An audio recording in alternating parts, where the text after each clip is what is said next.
So yeah, it's been a few weeks since we got back into this, and I've had a little bit of time to think about possibly what's going on here. And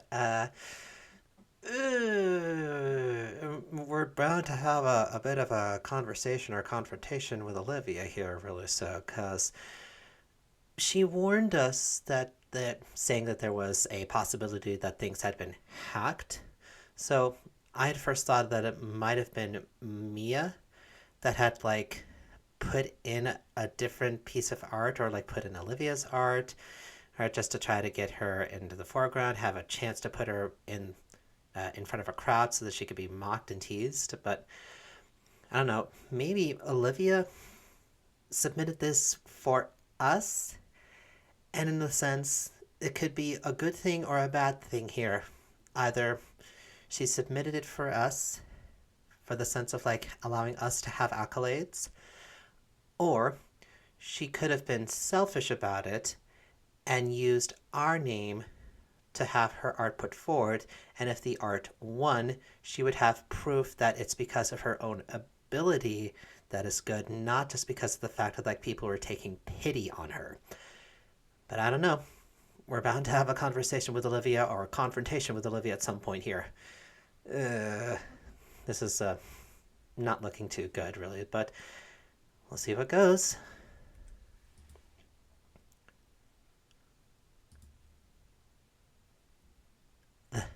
That's a problem.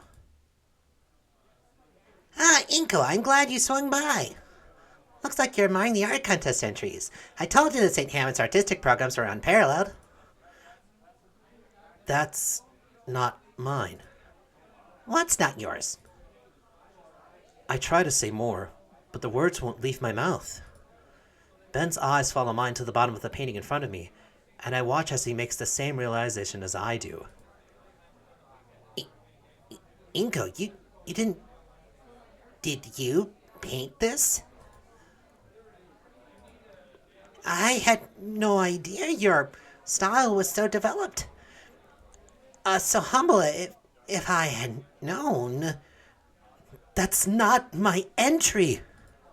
It, it's not? No, mine was a photograph! But what's your name doing on this one? It must be some kind of mistake. A million scenarios come to mind.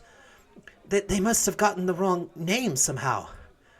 If they did, I think the real artist would have come forward by now. The submission website must be hacked or broken. But our school checks for stuff like that. If it was, we would have known by now. Then, Inko, you're sure you didn't submit somebody else's piece by accident? of course I didn't. Why would I do something like that? You're the only one who can log into your account, Inko. Suddenly, everything stops. My account. Did somebody. Look, relax, alright? We can get this sorted out. Just don't panic. Ben lowers his voice. But Inko, just to be clear, What? you didn't just get a bit of extra help, right? Ben looks at me through the edge of his glasses, eye to eye.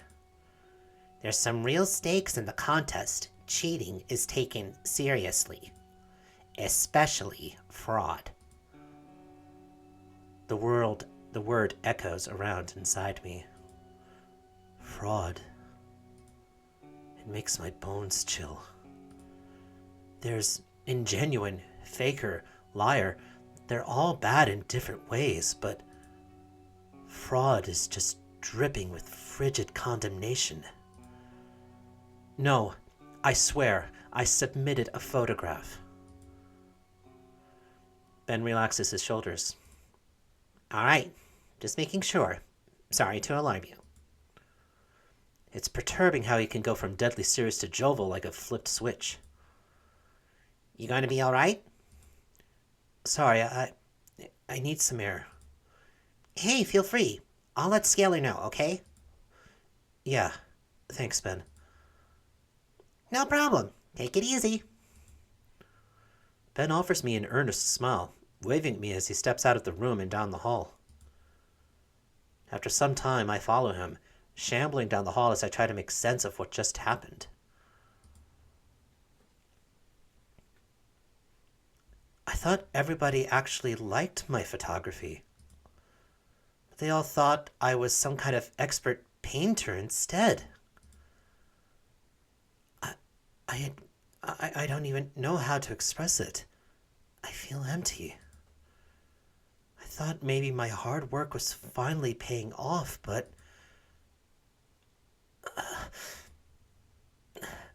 I submitted the right entry, so what happened? Did somebody change it? And if so, how? It's such a good piece, too. What even is there to be gained by putting my name on it? I wander aimlessly through the halls. The thought of missing lunch passes through my mind, but there's a different sort of emptiness pervading my stomach. Why is this rattling me like it is? Man, it's not like I'm in trouble or anything. Ben's helping me sort this out. I'm at a loss of what to even think right now. Oh, crap. Olivia mentioned something about server issues before. I couldn't see my submission, but was it just that? Maybe Olivia was right to be worried. Well, duh. Why else would she be so nervous? My aimless walking leads me outside the principal's office in the gala. There's that one cityscape painting from the start of the school year. The very first painting I ever saw here, and still one of the best. A vibrant cityscape that morphs the rigid structure of urban planning into a soft and inviting utopia, as if viewed from the eyes of a child. The sky above the city is a beautiful shade of crimson, with radiant clouds clustered along its length. If the art concept submission was the best painting I've ever seen, then this one comes close. I can only imagine the accolades she must have gotten for painting this back then. You know, for a while I got to have that experience. I got to step in the shoes of an artist much better than myself. Maybe that was the intent? All the praise, approval, everything I've been wanting. Just for a while, it was given by an anonymous stranger. Whoever that may be. Actually, this gives me a bit of an idea. If I'm clever and if Olivia's up for it, this can be a cool way to get her to show off her painting more. Everyone would like that. Maybe that's what she needs. I could act as, like, a personal publisher for her so she doesn't have to deal with people.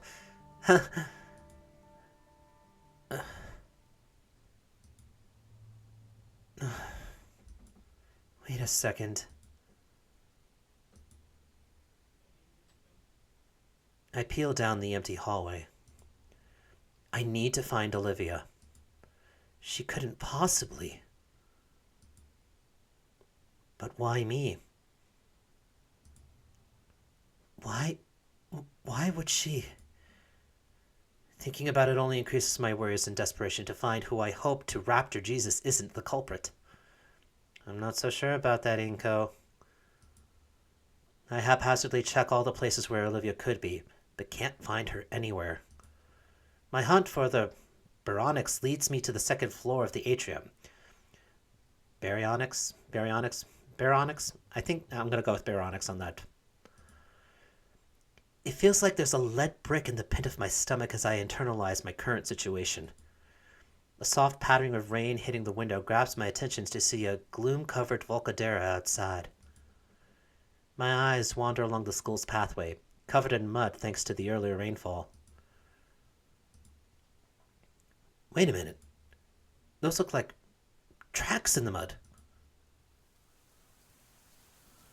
I burst through the main entrance doors and am met with a feeling of droplets hitting my head. Outside, a dark overcast has rolled in. The forecast called for on and off rain during the day, but pretty gnarly clouds. Makes it look almost dusk around. Crap, what am I wasting time for? I follow the trail with urgency, fearing that the rain will wash it away. Looks like it goes down the whole pathway. I ignore my clothes becoming progressively damp and the water collecting on my shades. Eventually, I round the curve that leads to the bridge and see a distressing item at its end. Oh no! No! Oh crap! Oh no! Oh no no no no no no no no no no! A wheelchair. Olivia's wheelchair. Empty of the occupant, toppled on its side. A new fear grips at me, born from the mental imagery provided by that sight. Those cruel thoughts push me up the steps faster than humanly possible, even as my rational mind tries to reassure me. Running across the deck, my breath is caught in my throat when I reach the middle. There she is. She's on the ground, head slumped down. There's damaged and soaked school supplies scattered all over the walkway. Oh God, is she okay? My foot shifts, trying to force me closer. Slowly, her head lifts up to the sound of my shoes squelching on the floor.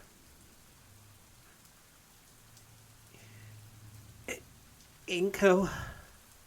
Her tear-stained eyes stare at me with a dead expression, and her voice sounds weak. Olivia. I feel like I can finally breathe again.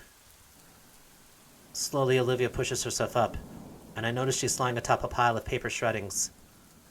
The feeling of relief slowly fades away, and I remember just why I was looking for her. We stay silent, only staring at each other as the rain continues to bear down on us.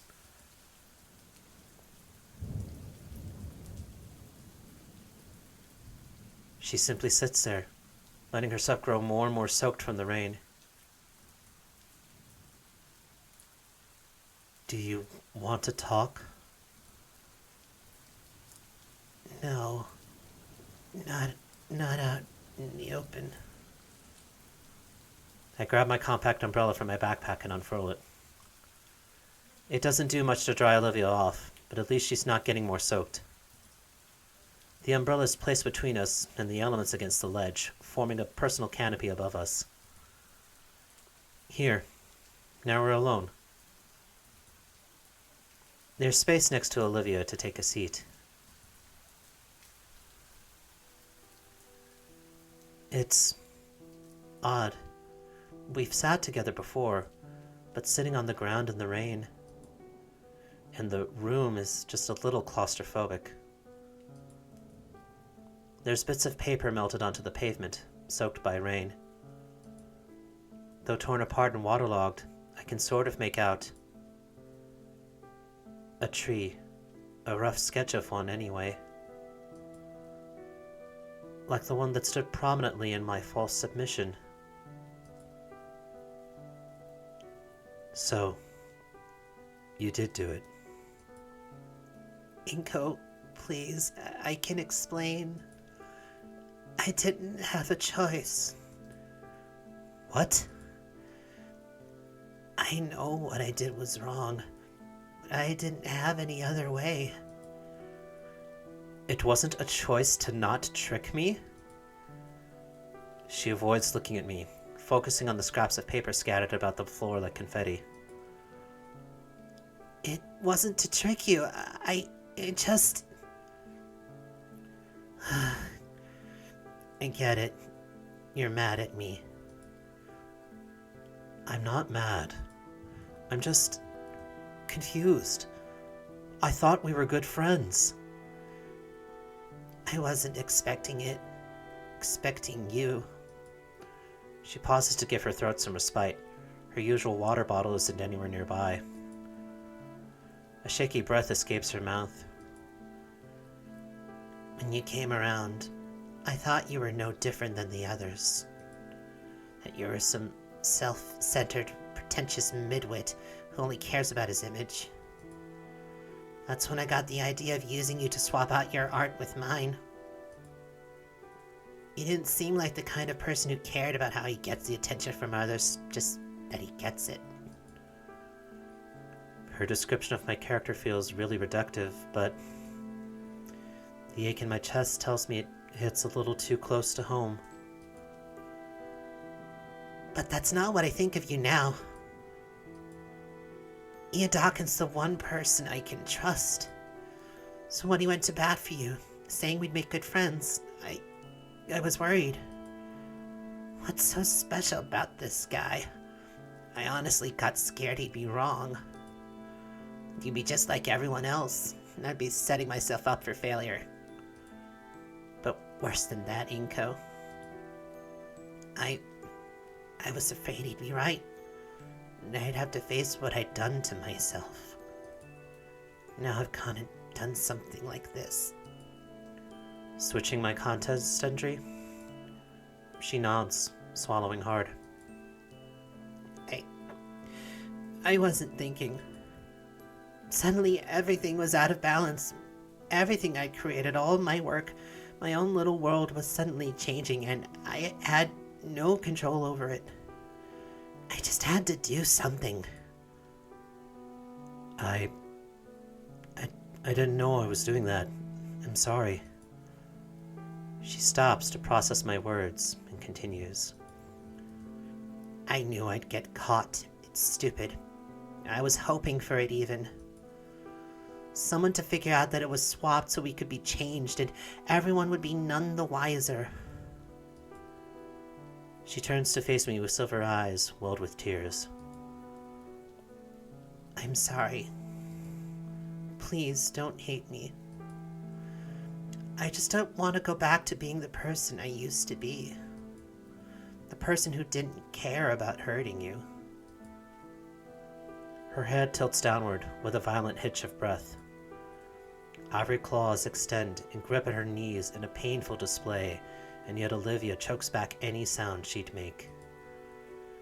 Her body shudders with every heavy breath from her, and I realize that every last defensive barrier she had was completely gone. Olivia's laid herself bare, leaving only the crying girl desperately trying to silence her pitiful tears.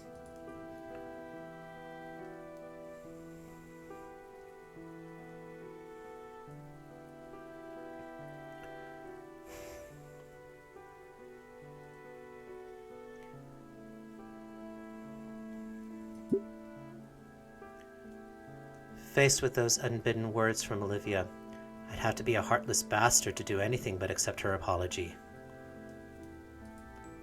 It's clear that the guilt has been rotting in her conscience ever since. What she did was wrong, no doubt about it. But then again, thinking of her circumstances, how can I blame her? How could anyone? I probably would have ended up having to do the same thing in her shoes. At this point, Olivia's put herself through enough stress as is. If there's one thing she needs to hear right now, it's that I forgive her. I don't hate you, Olivia. You don't? No, I don't. I won't lie. I definitely felt hurt when I first found out. But the fact that you're willing to admit your mistakes shows that you're growing as a person. I'm really glad to hear that we're friends. It's refreshing to hear her say it. I was worried she was only just putting up with me. Olivia seems understandably puzzled over my lack of anger towards her. I figured you'd be more upset. Is this just your pity? If so, I don't want it. It's not pity, Olivia. I'm accepting your apology. I don't want you to feel guilty about it. The sooner we can put all this behind us, the better. But I can tell you're a good person, so don't worry about it, all right? I offer her my best smile. Olivia slowly nods. when you put it that way, I guess. But still. Truth be told, I deserve to fail, to actually face consequences. I'm such a fucking fraud. All over a damn painting. Olivia, you did what you had thought you had to do, and you're saying you're sorry for the consequences. Yes, that's all that matters. I scooch closer to Olivia. Huh? That was you taking action in a way I never would have guessed. A crime of passion, I think it's called. I'm probably wrong, but she gets the idea. The world runs on those. You don't need to change. I don't think you did anything wrong. She leans her head against the wall of the railing before looking at me with a half smile. Thanks. You're right. I'm just throwing everything away like an idiot. I'm just scared. I'm here with you. I coax the rest of the tired grin from her, and she looks down at the shredded papers again. After that, after everything was said and done, things became quiet. Beneath the solace of my umbrella, we relaxed together. At least until Olivia begins shifting uncomfortably. I sit and watch as she takes her calves and shifts them to her side with one hand. Her tail comes around and presses into the paper-filled floor before her, keeping her upright as she starts to lean forward. Finally, with the strength of her tail in one arm, Olivia lifts her hips from the floor and swings her shins fully beneath her. She smiles as she kneels over me. You just gonna sit there? Crap, I guess I was gawking stupidly. It's just so fascinating, seeing the girl maneuver herself in these odd yet well-practiced ways. I'm kind of jealous, actually. I wish I had a tail to do some of the things she could. I press my hands down on the floor and push myself up. I don't know why I thought to stand, but instead I shifted myself to a kneeling position too. We're face to face now. For a split second, I feared the worst as Olivia drew me into a hug. I don't know what she would do, but this. I like this. For how strong her arms are, how they're wrapped around my chest feels exceptionally tender. My own arms have enveloped her, returning the embrace in a similarly soft way. And as her arms loosen, I draw back, though I don't want to take my hands off her. That was nice. Don't make it weird. Sorry about that. Through the sound of rainfall hitting the umbrella, my ears suddenly pick up the noise of what sounds like squeaking? I look down and see that there's something shuffling in Olivia's pocket. Oh, look at that! A little beast emerges from its hiding spot with a squeaky yawn, to which Olivia offers her hand for it to use as a platform. Hey, little guy. Nearly forgot about you. Had a nice nap? That's a rat. Oh, right. You two haven't met each other. Inko, this is Guts. Guts, meet Inko. Hi, Guts. I awkwardly wave at the apprehensive-looking rodent. Olivia lifts Guts to her shoulder gracefully, like her hand is an elevator for him. You brought him to school? Well, yeah.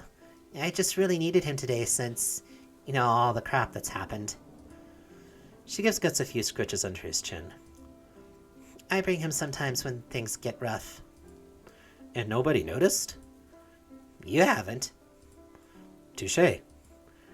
Iodakin did, once. He just told me to not let him run around the school, otherwise it would be considered a health hazard or something. The tardy bell rings out in the distance. We're late for our next classes. I'm sure Iodakin will understand. We should probably get back to class. Here, hold this. I give Olivia the umbrella so she and the rat can stay dry while I go fetch the wheelchair. Aw, got a little picture there. By now, it's settled some into the mud. This wheelchair has definitely seen better days. After dusting off the dirt and pulling water the best I can, I make my way back. Thanks. She offers the umbrella back, but I make sure to hold it above her. I keep the wheelchair steady with one hand as Olivia climbs into the seat, using her tail to help herself up. We stand in the rain in silence for a moment, only sharing content glances. So, what do we do about the contest now? That's a good question. Ben was there when I saw my name in the painting. He already went to tell someone. So, like you said, no harm, no foul. What about your own submission? I ruined it. I scratched the back of my head. It wouldn't have won anyway. It's just a picture. Oh. I thought it was pretty okay. Hearing those words from Olivia sends a strange flash of heat to my face. It's not unpleasant, but again, those honest words from her really do cut through me for some reason. Thanks. A loud squeak draws my eyes to Guts as he stands atop Olivia's shoulder. You too? A wry smile stretches across Olivia's face. I think it means Guts is actually saying it's so-so. Hey! Got him some slack, Guts. Inko didn't have any time to make anything for the contest. He's got some high standards. Yep, that's why I've gotten so good. The sheer absurdity of it. I don't know which of us broke first, but our laughter fills the air, heard only by us as the rainfall cuts off all other noise. So, now what? I don't know. I don't want to go yet. Still pretty worn out. Worn out. A smile crosses my face as a wicked idea comes to mind. Well, too bad. What? I walk around behind Olivia, grinning like a mad idiot. Inko, what are you doing? Inko? Inko! Her head tries to follow me as I stand right behind her chair. I figured that pushing your chair around is really tiring, so how about I help you out? Olivia blushes and looks away. Fine, but just for today. Returning to the campus was certainly awkward. Passersby shoot us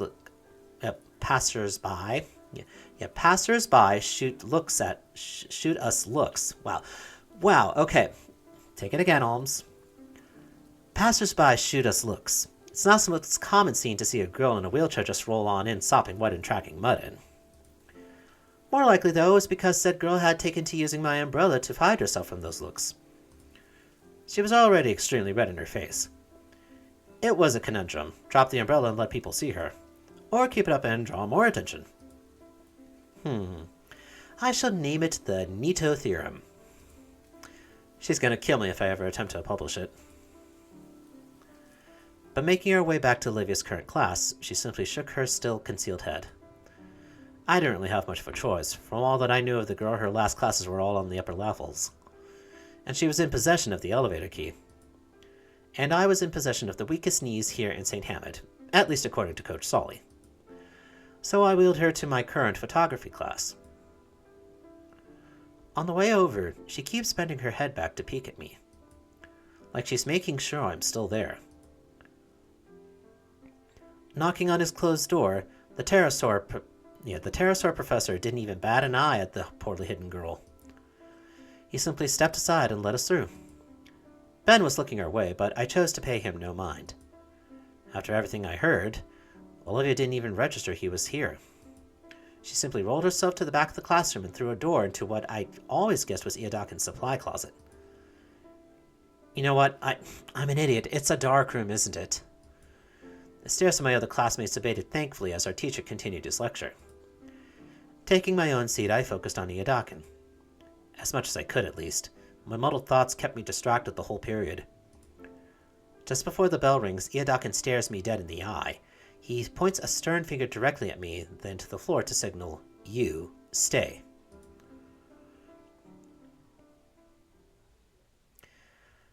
Oh boy. Okay. That was, that could have gone, like, so much worse, really, so. I kind of imagined that there might have been, like, could have been an actual argument. Then again, I'm not too sure if, like, any of our previous decisions, if we had ended up being worse than where we are right now, that it might have ended up in an actual anger sort of moment, anger confrontation. I don't know. That seems to be... What happened seemed like a rather middle okay sort of conclusion, really, so. I mean, we got to hug the Gator girl. Is that... hug the Gator girl.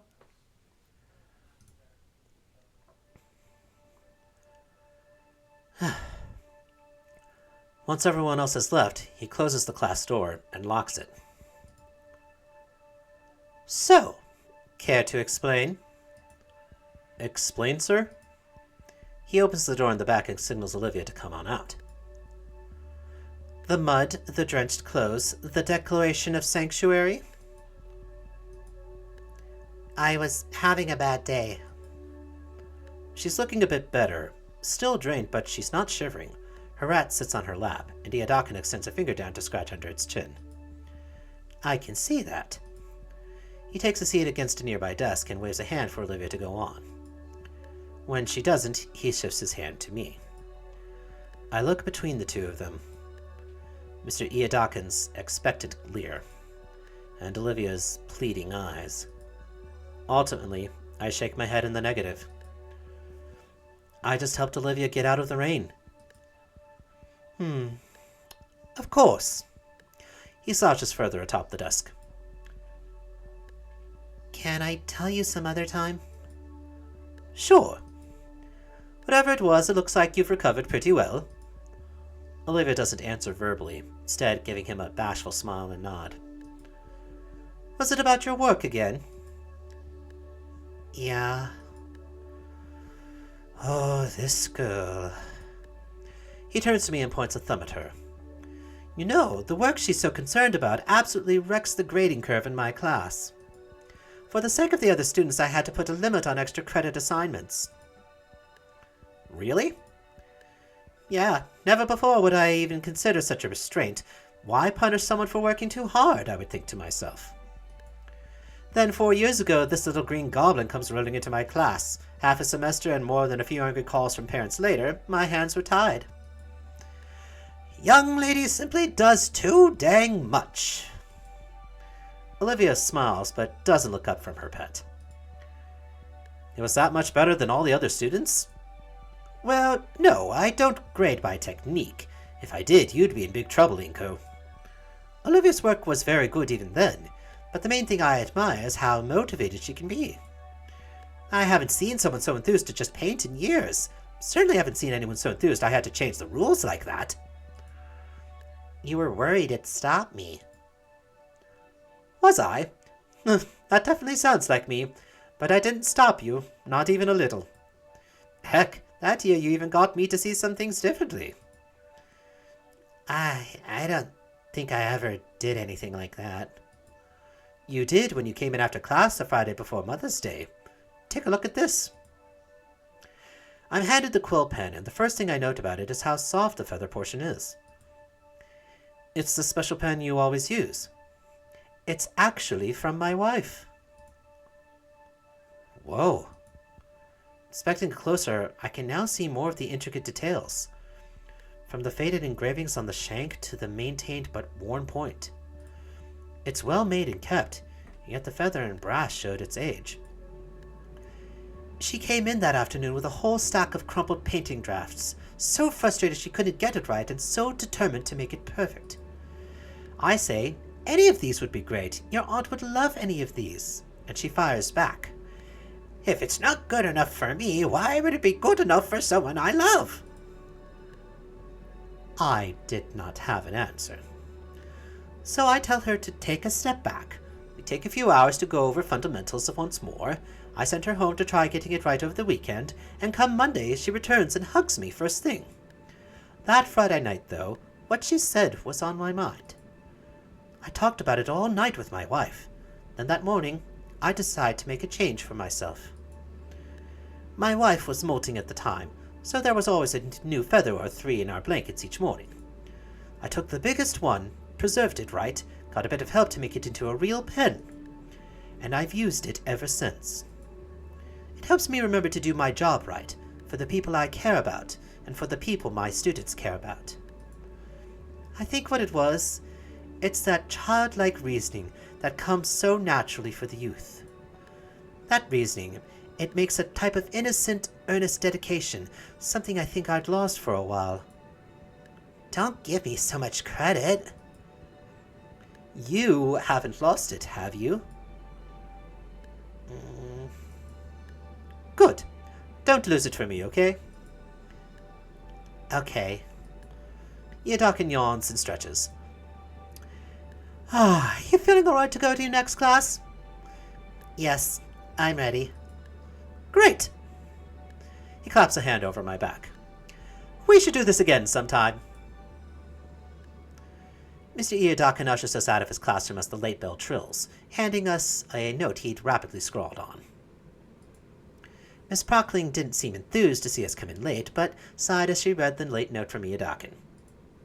As I took my usual spot, I felt something odd in the corner of my eye.